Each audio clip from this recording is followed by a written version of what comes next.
আরে না না, ও তো আমাদেরই মতো একটা মেয়ে। আমরাও যখন এ বাড়িতে এসেছিলাম আমাদেরও কি ওইসব কাজ করতে ভালো লেগেছিল বল? আমরা দায়ে পড়ে করেছি, আর এখনো যখন করি আমাদের কত কষ্ট হয়। আর আমাদের মতো একটা মেয়ে, তাকে যদি এসব কাজ করতে না হয়, সে যদি ভালো থাকে, তাহলে তো আমাদেরই ভালো লাগার কথা, তাই না? দেখো বড়দি, আমি কিন্তু তোমার মতো অত সাধু হতে পারবো না, ব্যাস এই বলে দিলাম। সেটা বউ, কি হয়েছে? কি হয়েছে? এত কথা হচ্ছে কেন এখানে?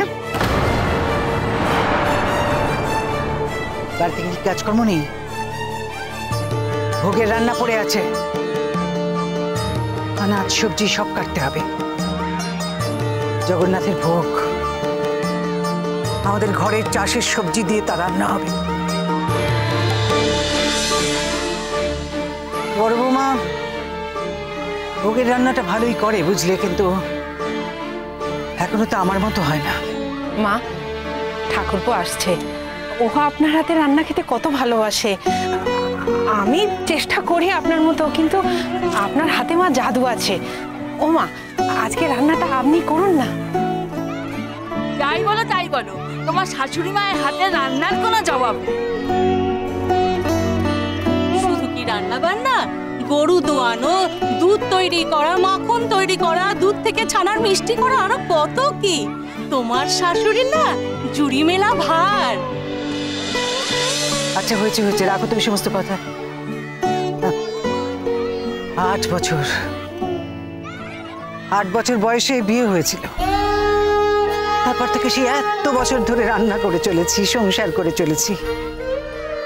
সংসারের কাজ এটুকু পারবো না তা বললে হয়? এটুকু যদি না শিখতাম তাহলে সংসারটা চলতো কি করে বলো? তাই আমিও চাই আমার বৌমারা সব, তা সে আমেরিকাতেই থাকুক, বিলেতেই থাকুক, আর গ্রামেই থাকুক, তারা সবাই আমার মতন করেই সবকিছু শিখে নিক। তবে না লোকে বলবে যে হ্যাঁ হ্যাঁ, সবাই যাতে বলতে না পারে বিনা দিদির মতো কেউ নেই।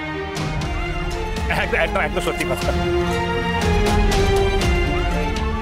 তাই যেন বলে, তাই যেন বলে যে এবাড়ির শাশুড়ির শিক্ষা দীক্ষা ভালো, এমন শিক্ষা দিয়ে গেছে যে বউয়েরা সব কিছু করতে পারে। তাই সেই রকমটা যখন বলবে তখনই না হয় বুঝবো যে হ্যাঁ, আমার বউরা সব করতে পারছে। লোকে বলছে যে শাশুড়ি যা শিখিয়ে গেছে তারা সবকিছু করতে পারছে। যতদিন বাঁচবো সেরকম শিক্ষাই দেওয়ার চেষ্টা করব। তার আগে কারোর ছুটি নেই। রোশনাই সোম থেকে রবি প্রতিদিন রাত 10টায় স্টার জলসায় ও জিও হটস্টারে।